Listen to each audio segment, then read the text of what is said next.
Britain had been at war with Argentina in the months leading up to the World Cup. There were doubts about whether England should take part.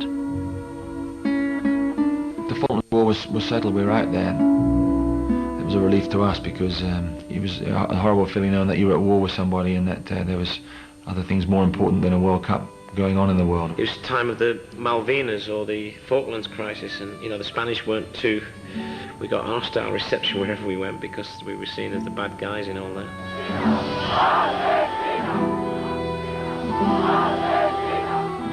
Manager Ron Greenwood and his players received a hostile reception in Madrid.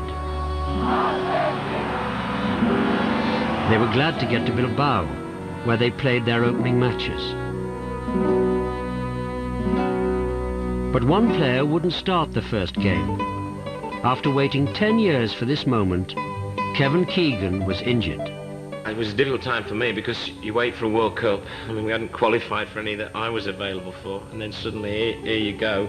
You're looking to go out and captain England's side that I think had a really good chance with everybody fit. Kevin was lying in his bath, and I think Trevor Brooken had gone out the room, and by the time he come back in, Kevin couldn't get out the bath because his back had gone actually when he was in the bath. The state of Keegan's health was the most vital thing about England and the build-up and the coverage. And I suppose it was a sort of, it was a desperation amongst the fans that there would be something to cheer about. Do you think all of you are going to end up getting in the games? We'll all get in, yeah. We'll all get in. We've got a big pair of ladders back at the hotel anyway.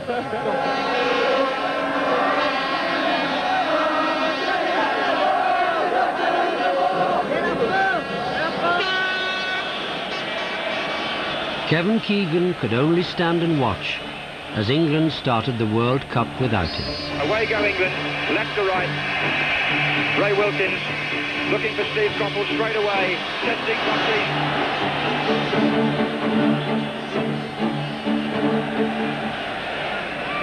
Butcher has pushed well forward. There's a header in there. And a great shot for the Brian Robson. What a start for England.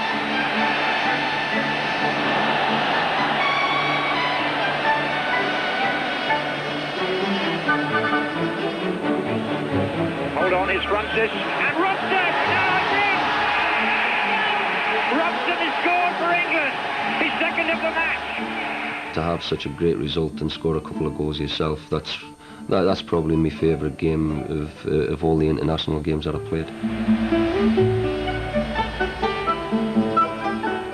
It was a sensational start for England.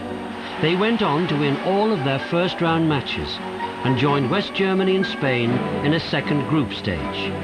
But Kevin Keegan still hadn't pulled on his boots. For Kevin Keegan, it was a frustrating time.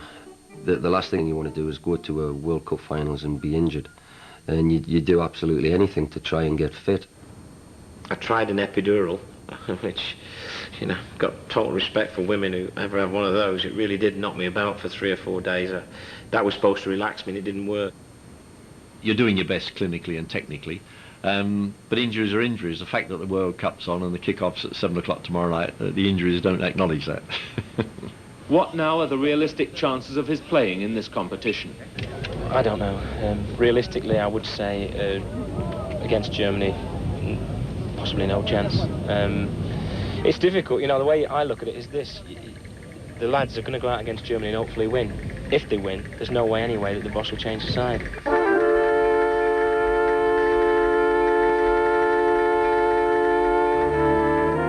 Keegan was determined to get fit. He could see his dreams slipping away. I had this ridiculous thing where the doctor at the time didn't want me to go back to Germany to get treatment because Germany were in our group. Like Kevin can be at times, he takes the takes the law into himself. And at the end I said to the doctor and to Ron, look, I really do want to go to Germany and give it a shot. It's my last chance and I think it's worth a try. So all of a sudden he borrows a car off one of the receptionists behind the desk in the hotel, jumps in this little car, drives down to Madrid. 4 hours in a little Seat car to Madrid. got 2 flights to Hamburg, saw the guy, came back, and nobody really had known I'd gone. Even to the extent where, you know, rooming together, I had to say that he hadn't gone anywhere because they didn't want the media getting hold of it.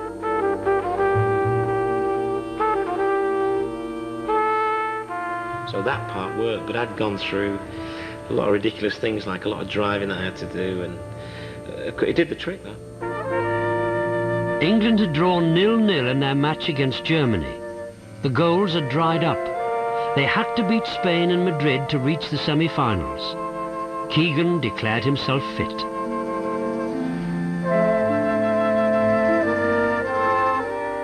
The way Ron was talking the day before the game, I was going to start. And then something happened that night, and I was on the bench with Trevor. Maybe that was the right decision. You know, we weren't match fit. I would have liked to have started and got tired and been fetched off. Keegan's shadow spread over the 82 World Cup, and there were those rather poignant pictures of him and Brooking lining up on the halfway line as substitutes. England come to their own private high noon. A semi-final place is England's for the taking. England expecting so much. And on the substitutes bench there looking at us is Kevin Keegan, and also with him Trevor Brooking. Robson arriving in the middle, 16. And just wide by Alonso. He was allowed to get in though. Keegan waited and watched chances come and go. And he sent them to the left. Didn't seem to be aware, but was in the end, and what a good shot. Number 8, Robson. Only a matter of time before Kevin Keegan comes on. But Spain still in possession. Somehow he kept it out. And the roar is for the arrival of Keegan and Brooking. The last throw of the dice, and they came on, and Keegan almost did it, and the headlines were almost written, and the boy almost did it, but he didn't. It was too late. We had to win 2-0 to qualify. And in his hour of need, Ron Greenwood has turned to 2 men who have served him well in the past. The men who saved us in Hungary when all seemed to have been lost. Can they now save England? This is Francis. Nice angle for the cross. Brooking didn't get there, and Asanko did. Wilkins to Mills. To Brooking in a bit of space. And a chance for Brooking. In the 18 minutes, Trevor had a shot saved by the Spanish keeper, terrific save. And I had a header that when Brian Robson put it in, I thought I must score. Keegan has gone right to the penalty spot. That's nice. This is Robson.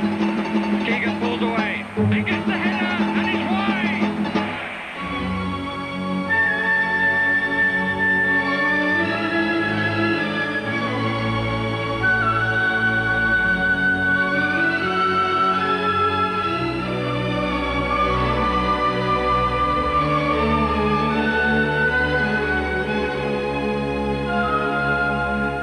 Believe to this day I missed it, and you can make all sort of excuses like, well, I'd only just got on and that, but it was a howler of a miss for anyone, a player of my standards anyway.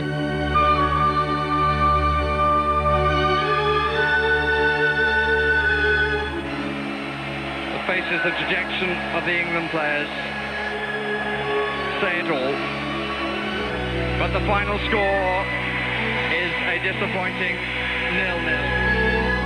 At least I had that 18 minutes for what it was worth to anybody else.